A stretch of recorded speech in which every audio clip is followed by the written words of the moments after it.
Welcome back to the Big Weekend Show. President Biden cracking jokes at the White House St. Patrick's Day celebrations as he faces criticism for praising Senator Schumer's anti-Israel speech on the Senate floor. But the White House is rushing to defend him. Fox News correspondent Lucas Tomlinson is at the White House tonight.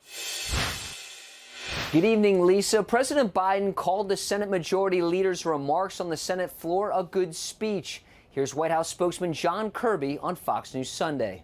The president believes it's up to the Israeli people and the Israeli government to determine if and when there's going to be new elections. But he does, as he said shortly after Leader Schumer's very passionate speech.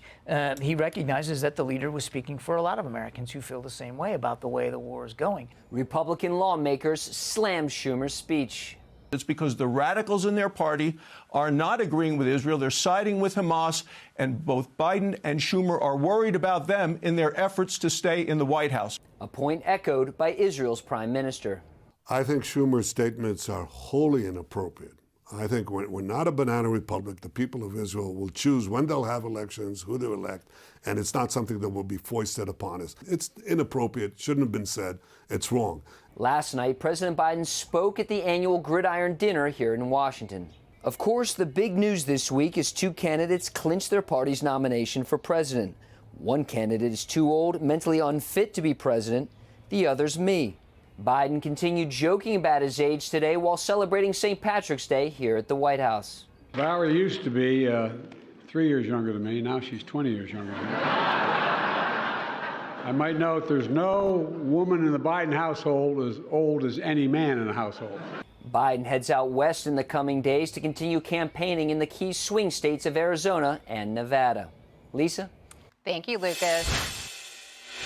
So just for some context before we begin, so Democrats are defending Biden's defense of Chuck Schumer. Let's take a listen to that. President Biden now and his team are shifting. Here's what I know. At least he's listening. Donald Trump wouldn't listen. Chuck Schumer's speech was an act of courage, an act of love for Israel. What is wrong with advocating for elections in a democracy?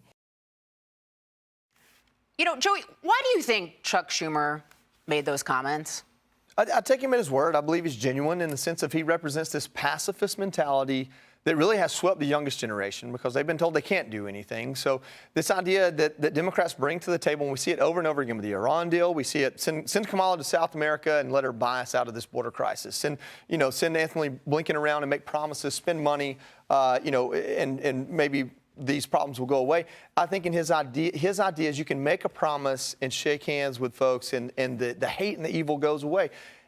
It just doesn't work that way. I wish it did work that way. I might still have legs. I might still have my buddies. But you can't just make a promise and evil go away. And so this problem that Israel has really is about their existence. And coming out and saying that undermining their government while they're in the middle of a war, no matter what you think about it, it's not really an ally move. So I don't know that he has big political strategy here as much as I think he believes what he said.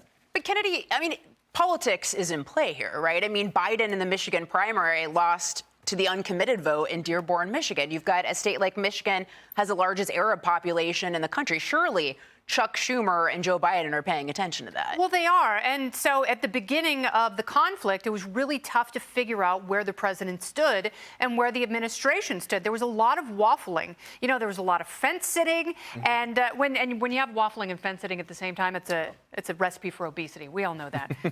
Having said that, nobody wants that. Yeah. It's one thing to give a philosophical speech. It's one thing to say, I'm an anti-war senator and I will do whatever I can in my power. It's an incredibly powerful position to be the Senate Majority Leader.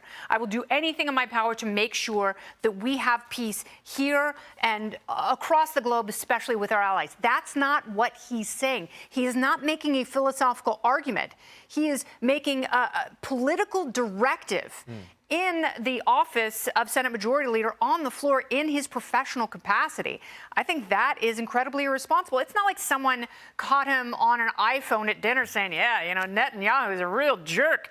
That's okay to have an opinion, especially in a private setting, but this was too public and it is too condescending and it's so patriarchal to tell Israel what to do as though the United States and as the Senate Majority Leader leading that charge, and we're the ones who determine their foreign policy. That is not the case. Can I pick up on that, actually? Because, you know, any fundamental right of a democracy, of which Israel is, much like the U.S., is its right to self-determination. And their determination is after bloodthirsty Hamas terrorists attacked them on October 7th, they believe they need to eradicate Hamas. And we are now, however many months past, into that. And for Schumer in the well of the Senate to say that Netanyahu and Israel is doing is an obstacle to peace. The obstacle to peace was when those terrorists crossed that line and started killing people and raping young girls to the point that their pelvises broke. And it's just a highly disingenuous accusation to say that there need to be elections because Netanyahu is an obstacle to peace while Israel is trying to fight for their survival.